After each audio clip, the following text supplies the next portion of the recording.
Welcome to the Franchise Unfiltered podcast. Today, my guest is Raisa Zovklaya. I got the last name wrong, didn't I? Zovklaya. Zovklaya. Yeah, right. We practiced this before, guys, before I hit record, and I did get it right at least once. But Yep. we'll just let you introduce yourself because you're going to be much better at saying your name than I am. It's a beautiful name. Thank you. No, you did great. It's Raisa Zovklaya. I'm Ukrainian. I'm a immigrant there from Ukraine, born and then grew up in Syracuse, New York, where I Very have my cool. So store. you were born in Ukraine? Yeah, I How was a old? baby. I was about 6 months old when we immigrated here, probably in Okay. '91. Have you ever gone back to visit? No, No. the closest I've been to was Belarus, Okay. and I haven't been. I haven't had. I guess I haven't had the desire yet to go back to Ukraine or. Yeah. Yeah.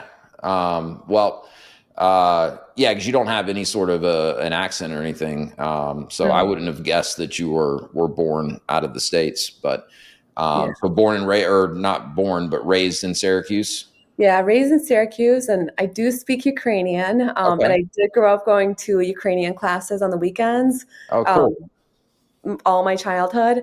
I just had a recent episode where I had a Ukrainian come into the store, and I needed to interpret a full in-body scan in No Ukrainian, and way. that definitely was uh, not very easy in Ukrainian. No, I, I'm sure with the not with the DEXA scan, trying to do that. Is there a Ukrainian population in Syracuse? Oh yeah. Yeah. Yeah, for sure. Yeah, Okay. huge population. And there's a lot of people that have moved over to Syracuse from the whole like the war going on and everything. Yeah, So there's a sure. lot of freshly like they're new to the They've area, moved still learning a little recently, bit. yeah, over the last couple years. Mhm. Yeah, so I guess all those Ukrainian classes on the weekend are paying off a little bit now. Thank God. And I still speak to my parents in Ukrainian, but I don't feel like I need to speak proper Ukrainian. But then with other Ukrainians I meet, I feel like it needs to be like, very like, A little more proper. yeah, yep. Yeah, With my parents, I'm like mixing Ukrainian, English, Belarusian, Russian. yeah, yeah. So how many languages can you speak in all? I can speak Ukrainian, I would say, but it definitely is like a mixture of some Okay. dialects just because of where we were raised in Yeah. Ukraine. So, but I can understand Ukrainian, Belarusian, Okay. Ukrainian, and Yeah, then, interesting. yeah. I like one of my biggest regrets, and it's not too late, but is never really learning a second language. Oh, And it's one thing that like other countries seem to do really well compared to the US is like just kids from a young age, it's standard, they're learning at least one other language. And, yep. from what I understand about it, like once you're like, obviously when we're young, our brains are just easier to like pick up something like learning Yeah. another language. But then it also kind of trains your brain a little bit on just the way to best learn another language. So from what I've Mhm. heard from people that speak, more than two languages is like any additional languages you learn beyond the second language, Mhm. it gets a little bit easier each Yeah. time because you just kind of learn how to make the connections mentally to do the translations, I guess Oh, I agree. Yeah. yeah. Yeah. Yeah. And So practice makes perfect. yeah, well, I don't even speak English perfect and I've been doing it for 38 years or whatever. But so thank you for being here. You Yeah. are a franchisee Mhm. with Project Lean Nation Yep. there in Syracuse. We had Tim Daughtry, the founder and CEO of Project Lean Nation, on a while back.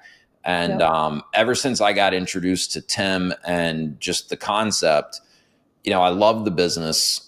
It makes a ton of sense to me. Tim is, amazing. Mhm. For anyone listening, we'll link Tim's episode in the show notes. So if you didn't catch that one, definitely go back and listen to it after this because he's got an incredible story.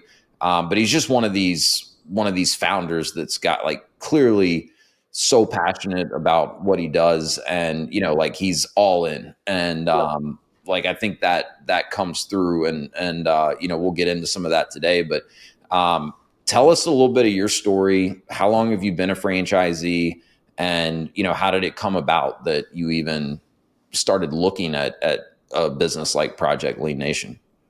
Yeah, so I was a practicing nurse. I was a nurse. I've been a nurse for about 11 years. But when I first heard of Project Lean Nation, it was just, I was in the CrossFit community. I knew somebody that worked at Project Lean Nation. So I was like, oh, cool. What is this? It was in Rochester, which is about an hour and a half from where I live. And I just kind of kept tabs of PLN and I thought it was an awesome concept. Mm-hmm. And then when they became more of an active franchise and they were, expanding, I'd come across the manual, the Project Lean Nation manual, and I was, still working as a nurse. And I remember reading through it and just feeling like whoever gets to do this is just amazing. I'm so jealous of whoever gets to, open up a franchise like this. This is an Yeah. amazing opportunity. Like, what a great thing to bring to our community. And I said, I'm like, we need something like this in Syracuse. And they were like, well, why don't you just apply?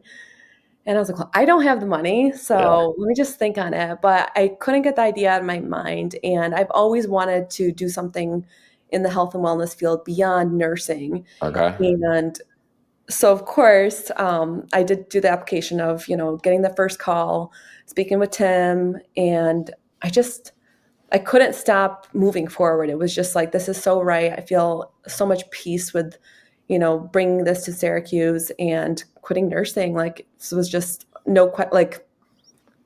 was no doubt in my mind that this was going to What be time fine. frame is this that you started kind of working through that process? Yeah. I'd say the idea of opening up one, probably December, January, the realistic idea of like, okay, I should just do this, or maybe I should do this. And then I did my first call, I want to say the end of April, and then just did a couple consecutive calls after that. And at that time, of course, I didn't have any funds. So that was one step that I was like, can't really pay the franchise fee yet. So I need to do a couple more things. So I told Tim, I was like, just give me a few months. I was doing this contest to get on this health and wellness magazine. And if you win the cover of this contest, you win $20,000. And that was just like the starting point that I needed to get into the franchise. And I didn't win the contest. What was the contest? What was the actual It was called like competition? Miss Health and Fitness, or So Health and it was a, I don't know, would you classify it not like bodybuilding, but kind of no, it similar was like maybe? basically celebrating, exactly what I needed to do, or what I wanted to do, is that I had lost 30 pounds myself. So I was really just on fire with, it finally clicked in my mind like what I needed to do to take ownership of my health. So Yeah. the prior year, prior to getting involved in Project Lean Nation, I went through a period where, I was in my early 30s, right? But I was just not happy with where I was at. Yeah. And so I was like, you know what? I'm just going to change the way I think about weight loss. I used to always think about like the diets and all of that. So I really changed my perception about it. Read a life-changing book, Atomic Habits, which I recommend to everybody, but really Yes. focused Great on book. building daily habits. And 6 months, I lost 30 pounds. And it was just, I felt stronger than ever. I felt so good in my body. And I wanted to celebrate that. So as a child, I was like, oh my gosh, it'd always be great to be on a health and fitness magazine. Yeah. And of course I get these ads. Everybody gets these ads to be, on this contest, but what the contest did for me, it brought me out of my comfort zone. I got on social media. I did these lives. I posted every day because, of course, you're trying to get people to vote for you. So it really Right. For the prepared me, contest. honestly. Yeah. Yeah, it really got me out of my comfort level and prepared me to open up a Project Lean Nation, because you got to get out of your comfort zone, really, to like stand up in front of people and ask people to, like, I don't know, give you money. Well, you can do a free vote or you can pay for a vote. Sometimes I'd be like, hey, if you pay for a vote, I'll give you some PLN meals, There because you this is my go. ultimate goal. So I really rallied the community to help support me in that. And I realized through that how much they really did support me and how much they really like just celebrated me. And sorry. So it And gave you some confidence that like, hey, I could do yes. something Yep. like Project Lean. So what year was this? This was 2022, and I opened up in 2023. Okay. So 2022 was the time I was doing this contest, and Yeah, yeah. Okay. just getting out of my comfort zone. And So anyway, I told Tim, I was like, give me a few months. Let me just see if I win this contest. And so, That's awesome. because he was like, I need an answer, and he wasn't pushing me, but he knew what I was doing. Yeah. So I lost the contest. I actually got really close. It was just motivating for me too, but lost it. Still didn't have the money. So I looked into funding options and I was like, how much money do I need to get this open? I was still working as a nurse and had a side nursing job. I was doing home care with a Okay. family, which I love. Yeah. So I was working 2 jobs. So I'm like, okay, I'll put all my money into this, and then looked into SBA loans. Well, with SBA loans, you got to have some money to like put up Yeah. front to get it. And I'm like, 20% usually is what they're yeah, looking for. Yeah. I didn't have a cent. Yeah. I Because mean, like I for an SBA loan, you need not just 20% of what the franchise fees mhm, would be, you need 20% of what the total mhm, investment projection is. So that's, brick and mortar, sign the lease, do the build out, yep, any and all startup expenses plus some mhm, working capital. So you've actually got funds once you open your door. So it's yep, usually it varies, but 20% is kind of typical of what you need of that. And it's not a small amount of money no. for most people. It's not. It's not. So, I was like, even if I can get this SBA loan approved, I don't have, I mean, if I could get even through the process, but I'm like, I don't have that kind of money. So I looked into a couple of other options, and I had a roommate at the time, and she suggested she worked for this private equity company, and she was like, well, why don't you give them a call? They're really good about supporting. This company grew because they were trying to help healthcare professionals open up businesses, which Really? of course I'm a healthcare professional, but opening up a different business. Yeah. So they're really good about giving you loans very easily, but the interest rate is really high. Yeah. So I applied. It was very easy. My interest rate was just about the rate of a credit card, but I got the money I needed. So the first lump sum that I took out, I paid off all my debt. I paid up a couple of months of my rent because I have a house, and I didn't want to make sure, or rent, my mortgage. I wanted to make sure that I was able to pay important bills, and then the rest of the money I put in for the franchise fee. So I got that, gave the check to Tim with a nice little card. Here's the first step. First step. I'm confirming I'm in. And after that, I started looking, and everybody was like, "Don't rush it." Like, I was just like, "I'm ready. Like, let's find a spot." I had a spot in mind, but Tim did tell me not to be sold on one spot, just to open up my horizon, which I did. So I did what he asked, and I gave him a couple spots to look at, my final three, and ended up at the one that I had originally thought. But it's just the perfect spot, the window space, and I think he also saw my face light up when I took him there. And I'm like, this is the third spot. This is the one that I originally thought, you know, So and he came and actually went and visited he did. each of the potential locations with you. Yep, he wanted me to finalize 3 spots, 3 top spots that he thought, or that I thought would be the best for Okay. opening up in Syracuse. And so I took him to 3 spots and landed at my last and final destination. Yeah. It's you shared a little bit of that story with me when we first spoke, and Mm, to me it's an awesome story. Like, a couple things I would highlight there is, number one, like, you didn't give up when you looked at what I would consider the traditional funding options that most people look at when they're considering a mhm. franchise. SBA, a Yep. lot of people, especially if they're later in their careers and they've been putting money into retirement funds, there's Mhm. ways you can roll over retirement funds without the tax penalties, and use that. So, like, I see a lot of people roll over enough out of their 401k to pay the down payment on an SBA loan, right? And so then they're not having to use their actual cash on hands. There's different ways that I would say are pretty common, and I think a lot of people had those options not been there for them, they would have just said, well, it's not Mhm. in the cards, right? So I Mhm. love the fact that you didn't give up, right? And you got creative with it.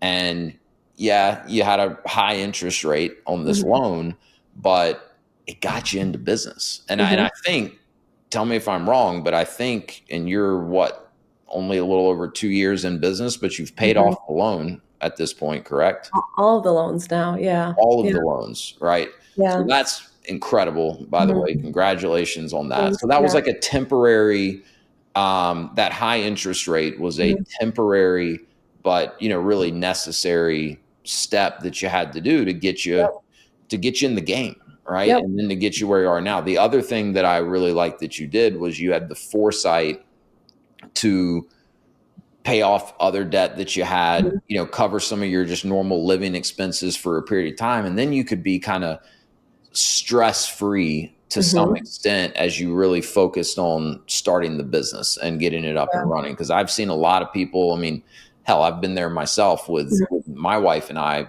businesses we've started. There's a lot to think about, right? Mhm. And if you've got all these other expenses outside of the business, you can very quickly get to a place where you're not making the best business decisions because Mhm. you're watching the balance of your business account, you're watching other bills and stuff Mhm. like that. And so anyways, when you told me that part, I was like, man, that was good foresight. Like I don't Mhm. see many people doing that type of thing. So Yeah. that's incredible. I'm definitely someone that does take risks, but the way I protect my risks is, and I've always done this, is like, let me give me some buffer, Yeah. but let me go all in, you know? Yeah. And I even did that once I opened up the doors to the store. The first cash flow that I got, it was like, okay, let me get my self set up again, with my mortgage, with all my other bills, make sure I'm good so I can really focus on the business. Yeah. So, and my parents are like that. They like to pay everything off. They hate having loans. Yeah. Well, So, it's a good feeling to not owe money to anyone. yeah. Sometimes it's necessary. There's the Dave Ramseys of the world, right? Mhm. That are like no debt Mhm. ever, no matter what. Mhm. I'm of the opinion that, if smart debt, right? Not dumb debt, like Yep. racking up credit card bills for I agree. stupid things, but smart debt can give you the leverage that you need to make moves that you want to make Yeah, versus waiting 5, 10, 15 years to save the money. So, totally. Yeah. but you did it in a calculated, measured way. You took a Mhm. risk, you bet on yourself, you bet on Project Lean Nation. Mhm. Um, you got in pretty early too. Do you Mhm. remember how many franchisees they had Yeah, when you yeah, it signed? was in the 20s. It was in the Okay. 20s, All I right. remember. So it's doubled now. It's over doubled. I mean, Yeah. I think maybe 40 if I correct. Tim can correct me if I'm wrong, but I think we're at Somewhere in 40 and that growing. neighborhood. Yeah. Yeah. So Yeah. it's So really expanded since. what did the due diligence look like on your end? I mean, it sounds like pretty quickly you saw the value, and we should probably just real quick for people that didn't hear Tim's episode, Yeah. give us like the 60-second. What is Project Lean Nation? What do you guys do? We should have probably covered Yeah. that earlier, but I just had Tim on not long ago, but I'm sure some I people know. I listening listened to it. It was great. to this didn't hear his episode. Yeah, so Project Lean Nation, it's a storefront that has prepared meals, also where we do protein shakes, we sell supplements, but then we also provide these in-body scans for our clients where we do a full consultation and help them with their goals. So really, I look at Project Lean Nation as like a tool to help people live longer, healthier lives with everything that we have to offer. We offer the support, we offer the meals, we offer the day to day, come by and grab a shake, and we offer the community, which is something that I really drew me to that as well. Yeah. Um, that would be the gist of it. We have people that come in just for the convenience of healthy meals. They're Mhm. all gluten free, high protein. And then we have people that are trying to lose weight, gain muscle, and we can offer support in all of those areas. Yeah.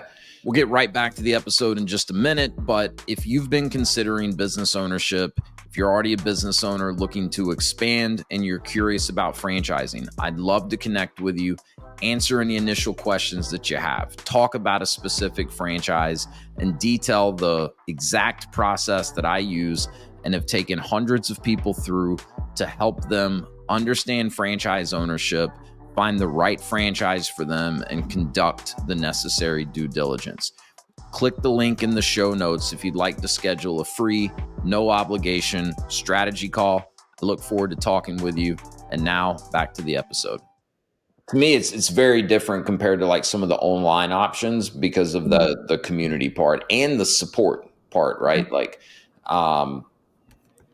the like the I started working because I had to lose like 30 pounds too.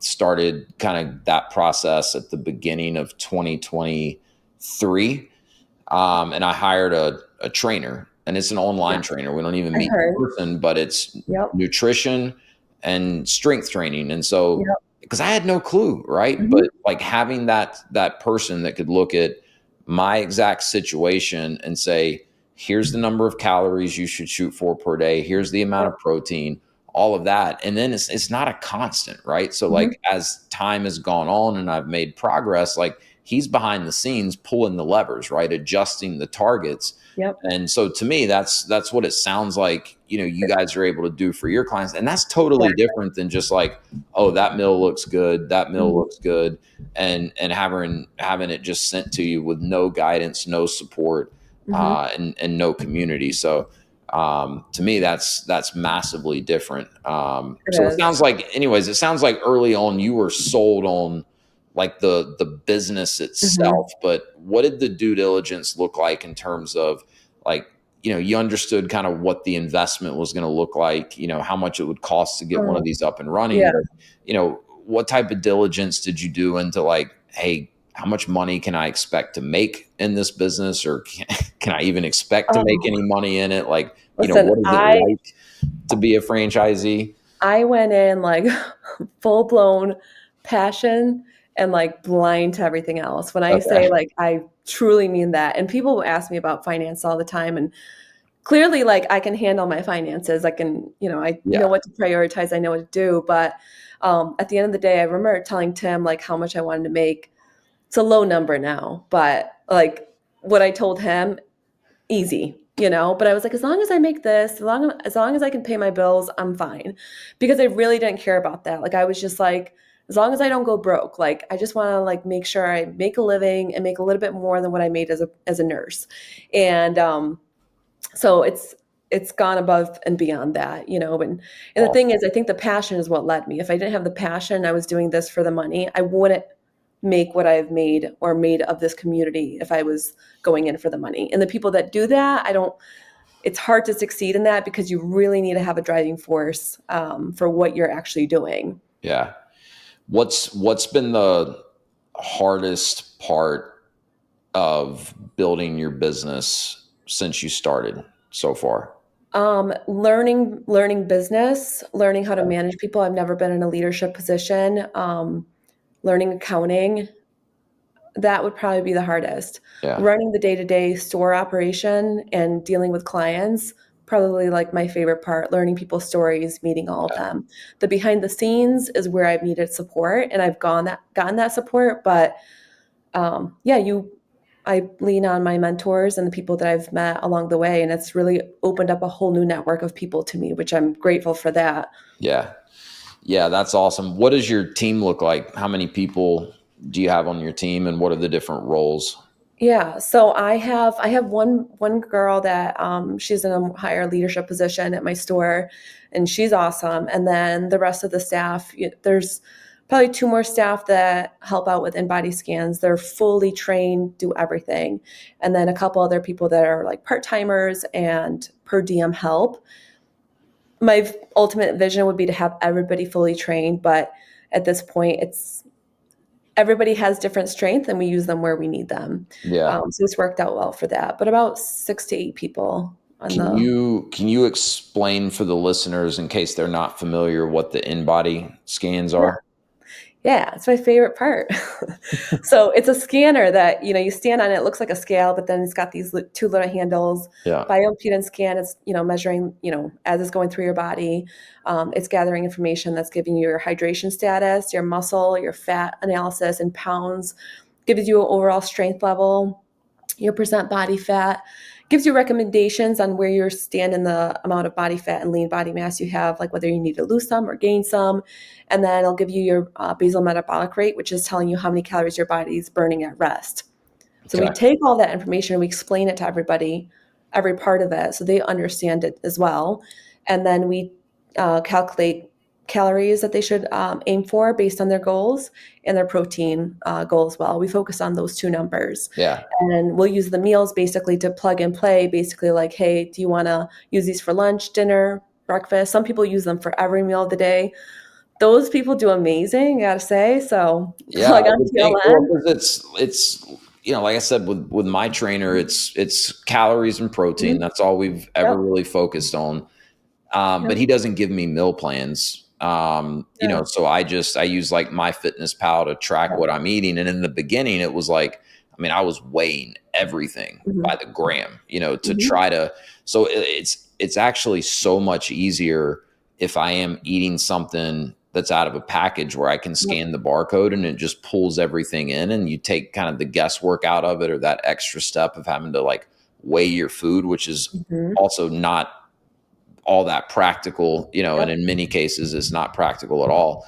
So my point is, hell yeah, if I'm Mhm. able to eat one of your meals for 3 meals a day, the majority of the time there's no guesswork whatsoever. Yeah. Like if you've got a nutrition plan and then a meal plan that fits right within those targets, Mhm. calories and protein, like it's thoughtless. You don't even Yep. have to, you just eat. You don't even have to think about it. And you just have to control yourself and make sure you're Mhm. not, going and eating a bunch of other Mhm. crap in addition to your PLN meals, right? Yeah. Yeah, the goal is really to make it easy, and I there's a lot of people that don't even know what macros are, what they mean.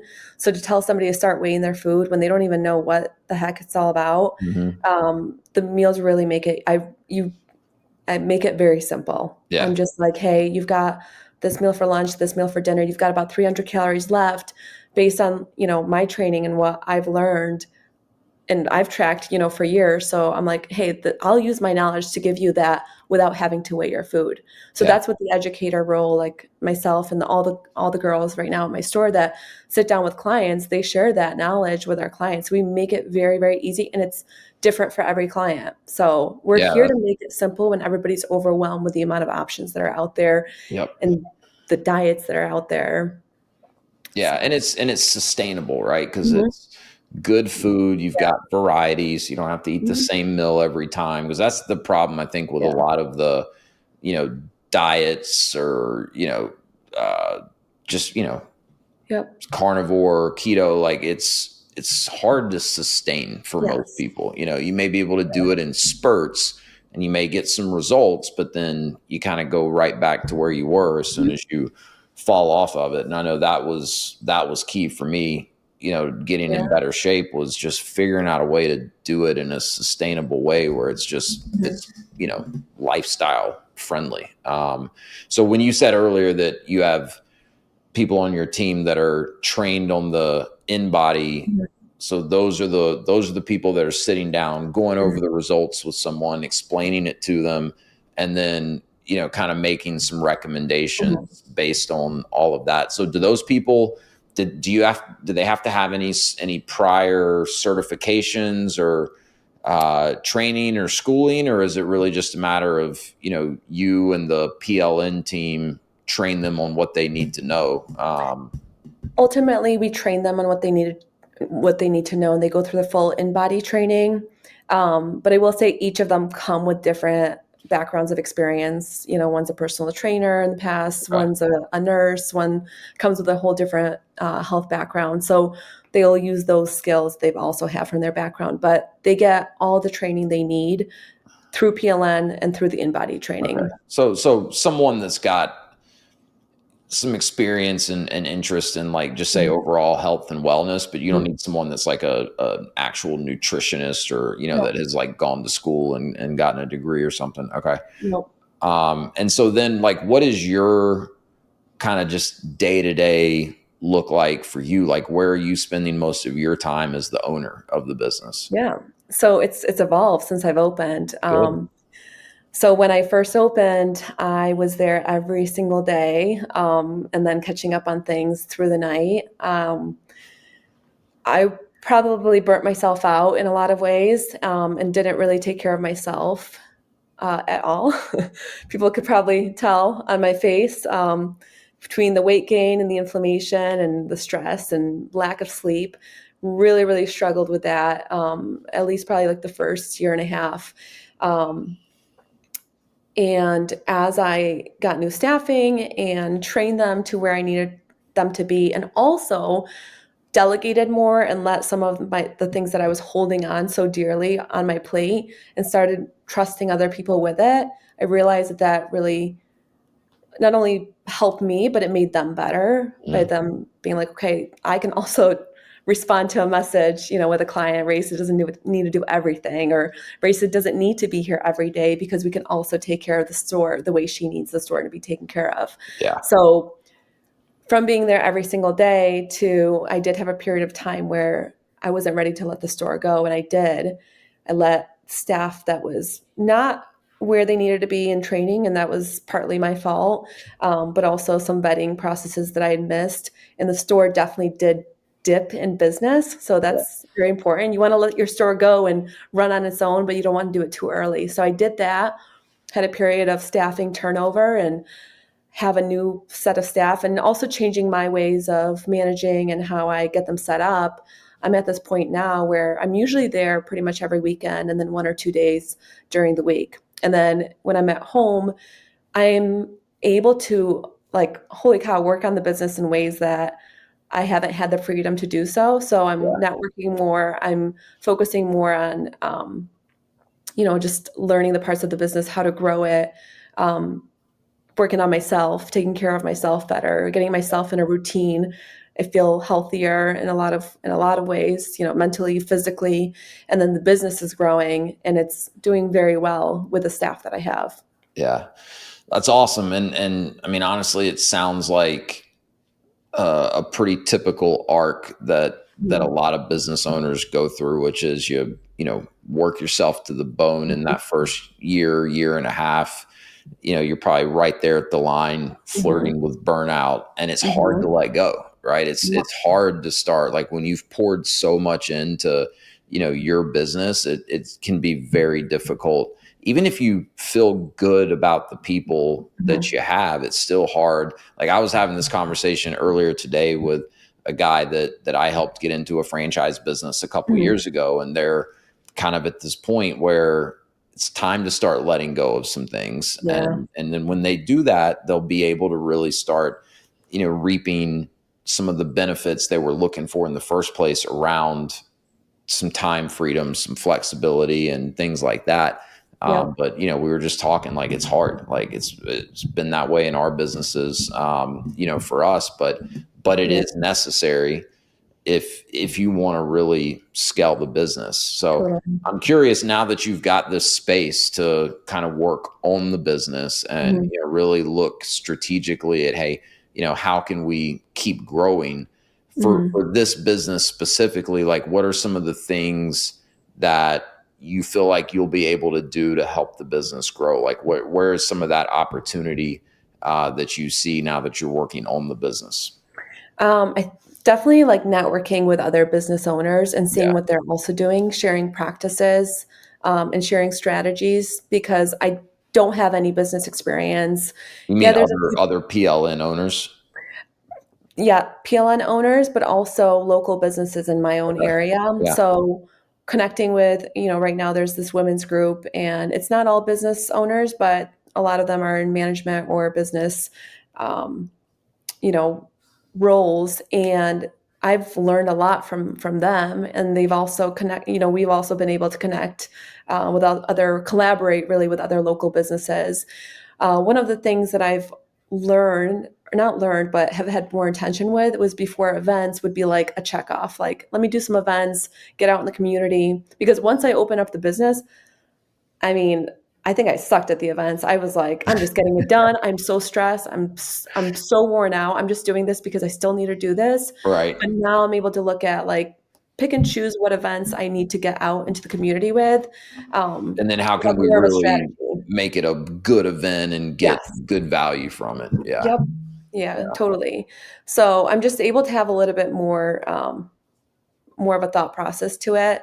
And then also trying to dig deep as to like, what else am I not doing that I could be doing to help this business? Because when you're in the weeds, I don't even check my email. Like when I'm at the store, and it's a common thing. So imagine working the store every single day, I'd be getting messages that I completely am missing. Yeah. So I need that time to like, reset, check on my like what's going on behind the scenes, what am I missing? And so I do a lot of connecting and, Yeah. Well, look, in my eyes, that's where the vast majority of businesses, like that's where the owner's time can be best spent, right? mhm, Is having that space to work on the business. yep, You're there as a resource for your team, yep, right? And it's great that you did it the way you did, where you were so intimately involved with it in the beginning, because now I mhm, would imagine there's not a single thing in that business that you have someone on your team doing that you haven't done yourself oh yeah, and don't know how to do yourself, right? So you can coach them, you can support them in a pinch, mhm, you can go in and cover if needed. yep, But you've got this time to really sit back and look at the business, think strategically, learn mhm, from other people, and that's where you're going to be able to have the most impact. But mhm, networking is like there's so few. I work with hundreds of different mhm, franchises. There's very very few of them where if the owner uh, doesn't get out and network, mhm, the business is going to do as well as it would if they did go yeah. out and spend a Isn't that lot of time crazy? networking. Like that's one of the things that can Yeah, move the needle so much. But mhm. plenty of people never kind of get to that point where they have the space to work on the business. I didn't realize the importance of it until I was able to have that space to step out and do more Yeah. of that. So I actually, with my team lead, I tell her, I'm like, hey, there's this networking event. I have to go. Just don't put me on the schedule because I have her manage the schedule, and don't put me on this and this day because I have this networking event. And I haven't been able to do that. Before I'd be like, I said no to everything, Yeah. just because I didn't have the capacity for that. But it's Yeah. very, very important. Yeah. I've seen that. I've also seen people give up on the networking Mhm. because they do a little bit of it and nothing really comes of it, because it's kind of a long-term game, Yep. right? Like Yep. you got to It is. actually develop relationships with people. It's not like, Mhm. oh, you meet someone at a women's group one time and all of a sudden they're like referring all Mhm. this business to you, and it's like, changing your business overnight. Like you got to keep at it. I've seen a lot of people, kind of try it a little bit and they're like, Yeah. oh, that doesn't do anything. Like I'm not Well, going to spend my it time on that. yeah, it goes both ways. So, networking also, people also need something from you as well. And Yes. it's not a give Yeah. and take. It's more of like I want to support their business as well, or I find out about another business that I'm like, oh, I never heard about this. Let me, I can support you this way because I need your services, Yeah. and I can support you because you need what I'm offering. So Totally. it's definitely reciprocal in Yeah. different And ways. people can tell if you're just there to kind of see what you can gain Mhm. from it versus if you're genuine, like, hey, I'm happy to help. Like, I want to just support other small business owners in the Yep. community. And, obviously you're there to, try and benefit for your business as Yep. well. You'd be crazy not to, but Mhm. yeah, that genuine, like, hey, I want to partner and help in any way that I can, that comes Yep. through, and that'll just keep you more top of mind with people. Yeah. So sounds Great. like you're doing a really good job with that. Like, we'll get right back to the episode, but I wanted to quickly share a free resource with you. If you're curious about franchise ownership and want to learn more about how countless people, including myself, have leveraged franchising as a way to create more freedom for themselves and to take control of their livelihood, I've put together an ebook. It's called Franchise Wealth Creation, and it's the perfect starting point for anyone that's just curious to learn more about this whole franchise thing and how I've helped hundreds of other people navigate all the steps involved in understanding and researching franchising. So click the link in the show notes, fill out a short form. I'll send you the ebook. I think it's a great starting point if you're curious at all about learning more about franchising.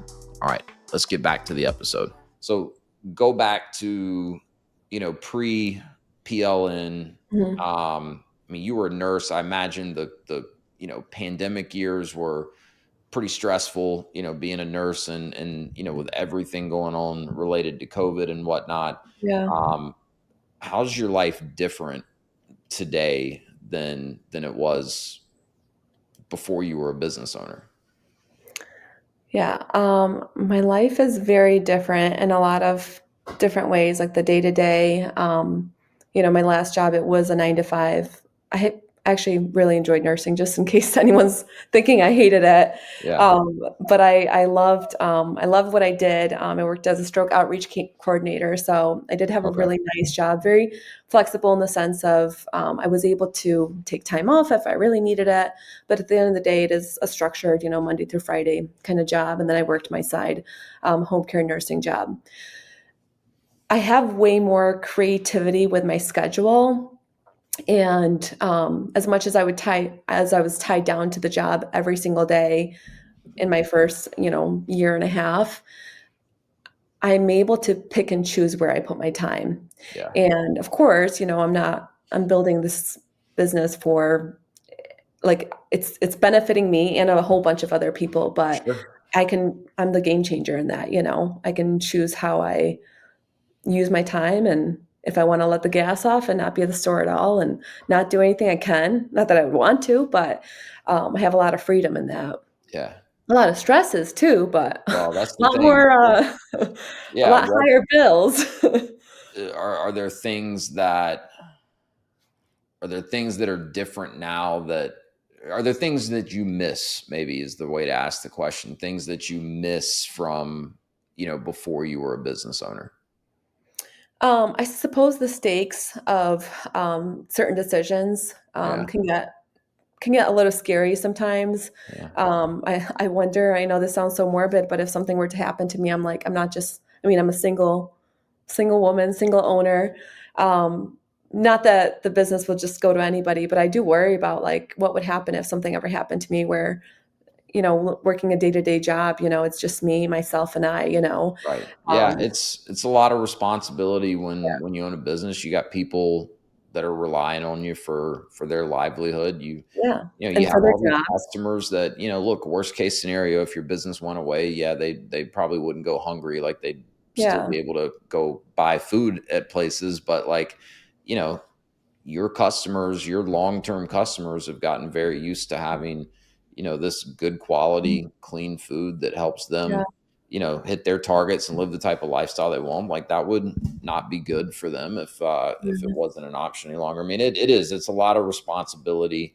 Um, yeah. Stakes and are definitely that's higher, but yeah. Yeah, um, it's go ahead. I was gonna say, like, if anything were to happen too, it's like I would miss this. We've built an amazing community with our clients.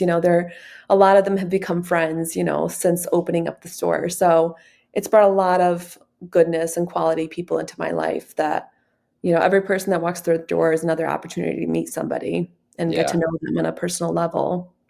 Yeah, it seems like, I mean, it's clear to me like you're having fun with the Mhm. business. You love what you do. Yeah, You for talked sure. about community earlier. Like, are there things that you do with your customers to kind of like try to create that sense of community? Like, do you guys Mhm. have get-togethers, or, like, can you give me any examples of, like, Yeah. how you're kind of, actually building it into a community where it's not just transactional, Yeah. customers buying meal plans from you? So, I mean, on a day-to-day basis, we have community. There's customers that come in and just hang and chit chat with us, Nice. and meet other clients, other customers that walk through the door. They're meeting people all the time, and they're meeting them again because, they're the same customers coming in at that same time. So I love seeing the connections that they're making with other people in the store, not only with us, but other new people. Yeah. There was a time, there was two mothers walked in and they connected on daycares. And we're Nice. able to help each other out with that. Awesome. But I love to celebrate our clients with, customer appreciation parties. I'm big on that. I like to get gifts for all my clients and just, something to appreciate, or show them some sort of appreciation for them coming in. I mean, it's big for someone to make that choice to come into my business and spend money there, or commit to a meal plan with my business versus some online um, meal prep business, you know? Yeah. So for them to make that decision, like I want to show them that they're appreciated, you know, by choosing Project Lean Nation. But we do different events with other gyms. We'll invite them out to that, and we get to know people by working out together, sweating together, and then meeting back at Project Lean Nation for a shake, Nice. or holding events right on our property. We'll have different people, like right in the summer, we'll host get together where we work out. You know, some coach leads that, whether it's like a local gym or a singular coach will lead a workout, and then we hang out at Project Lean Nation. So, Yeah, I mean, I imagine that goes a long way, and I've seen this same type of thing work really well in other businesses where you're creating a community where customers are getting to know other customers, mhm, and there's it's so much more than just transactional, right? There's a yeah, personal relationship there, and that just leads to longer term relationships mhm, with all of these customers. It leads to your customers telling their friends about it and their friends telling them about it. And if you want to just look at that through a purely business lens, it's good for business, right? mhm, You make yeah, more money, right? You do more revenue, but you also make more to the bottom line because you're not mhm, having to go out and essentially spend all this money to acquire new customers, and you're keeping customers longer. right, But I imagine it's part of what makes it so fun and enjoyable. Like, you light up when yeah, we talk about this business, right? But it probably yeah, wouldn't be nearly as fun if it was just transactional and it was mostly mhm, people that come in and try the meal plan, and mhm, they're off and on to something else 2 weeks mhm. later. Yeah, no, it's pretty great. I definitely wouldn't regret. I don't regret my decision, you know, with this. And just, you know, anybody even going into like, you know, for this franchise is growing. So there's a lot of potential new franchisees coming into the system, calling, asking questions, you know, my thoughts on this or that. And my biggest thing is I'm like, if you're just looking to open up a business, I wouldn't go this route. But if you've got a passion for people, health, and wellness, you'll be happy here. You know, Yeah. you got to have a drive. You have to be wanting to work. Yeah, and probably, I mean, there's very few businesses out there realistically, unless you just have a ton of capital to Mhm. throw at it, where you're not going to have to grind, Yeah. really hard for the first year and a half to 2 years, and and then you still have to be grinding on the right things, right? Which Right. is so much about building out a good team and then empowering that team. And then you get to the point where you can really start to benefit from being a business owner, which Mhm. is the control of your schedule. And it's like what you were talking about earlier. It's like you're still working hard, Mhm. right? You just now get to kind of pick and choose what you want your schedule to look Mhm. like, and you can prioritize the other things that you want to do. Like, that's Yep. how it is for us in our businesses. I know it's not like passive income. It's not like we Mhm. just stop working now and we have people out there doing all the work. Our Mhm. role as owners has changed, right? Yep. But I think that's what the vast majority of the people I know that, like, I talk to and work with, they're not looking to not work. They Yeah. just want to have a little more control over when they're working, who they're doing it with, and the types of things that they're spending the majority of their time on. But to Mhm. get to that point, you have to put in the time up front, like you've done. Yep. The only way around that is, like I said, if you have a bunch of money, then you pay someone else to do all of that. And then you're just, kind of relying on, is that person that I'm paying, do they care enough about it? Are they going to Mhm. stick around? Are they going to be a good fit? Yeah. So yeah, the grind is part of it, and I think a lot of people would look at someone like you that's put in the time, put in the work. You still are. Mhm. They'd be like, "That's what I want. I want to Yeah. be a business owner and have that kind of control of my schedule." And it's like, they want to skip the hard part in the beginning, or Mhm. the hardest part in the beginning. Yeah. Yeah. I couldn't imagine doing it any other way. Yeah, I mean, I think it holds a lot more value when you also have done it and then you are delegating it to somebody else to do. totally. Yeah, 100%. Um, Talk a little bit, and then we'll wrap this up. I want to respect your Yeah, time, but before we started recording, you were telling me a little bit about a FAC, Franchise Advisory Council trip that you guys had done recently. yeah, Talk a little bit about like just the community of franchise owners within Project Lean Nation. Like you mhm, said earlier, you didn't really know a lot of the business side of this when you got mhm, into it. And I imagine there's a lot of people out there that would hold them back from pursuing business mhm. ownership. Like, I don't really understand business. How could I own a business? Yeah.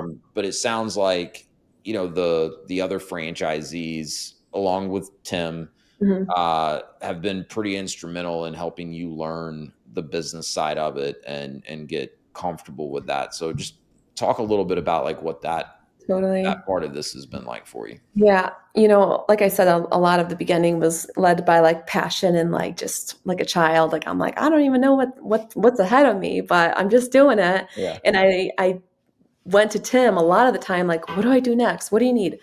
What's a lead? I'm like, I didn't even know what a lead was. He's like, you need 1,000 leads. I'm like, okay, how do I Word do burn. that? Really, really naive to a lot of it. So surprisingly, I'm still here and we're doing very well. So, but a lot of the people in the franchise, a lot of the other franchise owners, they all come with different talents and gifts and strengths. Like just like I come with my own strengths, they all have different things that I'm more drawn to. So I have, one of the owners, they're great at business. Like they're just business strategy. So I really have gotten really close to them, really connect with them. A couple others, I'll give them a call and just be like, hey, well, how do you handle this? How do you manage your team? Some of them open multiple or they have, PLN, but they have multiple other businesses. So I know they've got um, more experience in that. So I'll lean on them for their experience in managing people and Yeah. managing those systems. And the Franchise Advisory Council is something that, Tim had put together and we were basically voted in. There was like a few of us that um, there's like 4 or 5 that were voted in as basically we all had different talents. We're all doing well in some category of Project Lean Nation.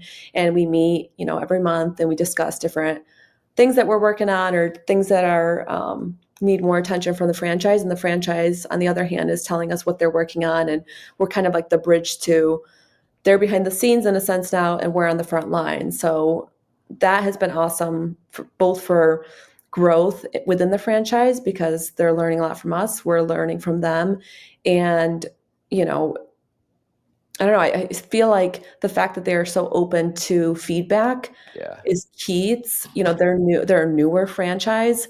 The fact they're not just, oh, this is what we're doing, and Yeah. This you is have how we no do say it. about it. Yeah, it's a very evolving franchise, and I think that's why it's still doing well. I mean, when you think about quote unquote meal prep businesses, a lot of them don't stand the time of Test of long term time. business. Yeah. But we're constantly evolving. There's some franchisees that are more collaborative than others, but it could be a timing thing. Some people are still in that day to day grind where they're like, I have no time to talk to anybody else, Right. which I totally understand too. But yeah, it's been so great to connect with the other franchises. And I think the FAC group is definitely instrumental in a franchise.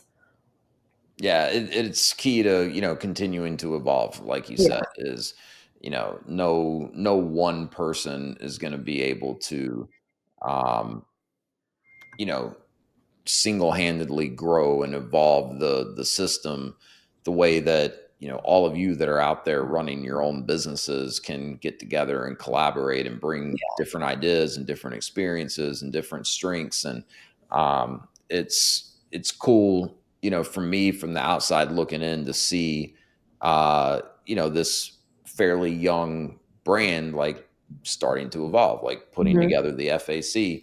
Like I told you earlier, I followed Tim on social Mhm. media. He was posting all these, pictures and stories of the trip that you guys did. And like you guys were having a blast, right? Yeah. Like it Yep. wasn't some boring, let's, sit in a hotel meeting room for a day and a half and, stare at screens. You guys were Mhm. out having fun. You were, making connections, Totally. bonding, taking care of business too, but like just easy to see there's a great culture there. And, you know, this is a brand that's already had a lot of success, but is kind of right there on the cusp of like really breaking out, you know, and growing into like a national brand. But last question, and then I'll let you go. Where do you see this in the next 5 years or so for you? Do you see yourself opening additional stores? Like what's kind of your Well, vision as we sit here today? well, I did buy a second territory All right. last summer. There you go. So that is set. And my goal this year is basically just making this first store as solid as possible, making myself, making my team as solid as possible. And once that second location, once I find that perfect spot for that, location, I will open up a second store Are and you maybe some more, but are you actively looking for the spot for location there's number two? There's a spot I have in mind, and there Okay. are some limitations based on another store that's in that plaza. Okay. Just like with lease, I forget what they're called. Basically, I can't open up my store because they're there. So Yeah, it kind of would was be a hoping they leave, conflict of and interest for the landlord or whatever. yeah, Yeah, yeah. yeah. So I would love that particular spot, but I've looked at a couple others, and I'll loop back around when the time is right. Yeah, awesome. Well, Yeah, congrats. That's awesome. And hey, you've got an awesome story, thanks. and I think a lot of people out there would that hear your story would be encouraged and Mhm. inspired by it. So thank you so much for taking the Yeah. time to share it with us. Where could people connect with you and follow you on social media? If any listeners that are in anywhere near Syracuse, how could they find you and try Project Lean Nation for themselves? Yeah. So, yeah, thank you for all the time as well. I'm on social media myself I think it's Ray 91. All right. But the store itself is Project Lee Nation, lower dash Syracuse. Okay. And we're right in Township 5 for whoever's familiar with the Syracuse area. We're open every day. And, I'd love to meet anybody. We do free consultations, my favorite part. Yeah. Go get your So in-body scan done. I tell everyone, they know it. Love it. um, We'll put your social handles in the show notes yeah. and a link to your website. Yeah. But really, again, appreciate it. Such an awesome story, and congratulations Thank on you. the success that you've had. And somehow I get the feeling you're only just getting started. Well, thanks. I appreciate it. Absolutely. All right. Well, thanks everyone.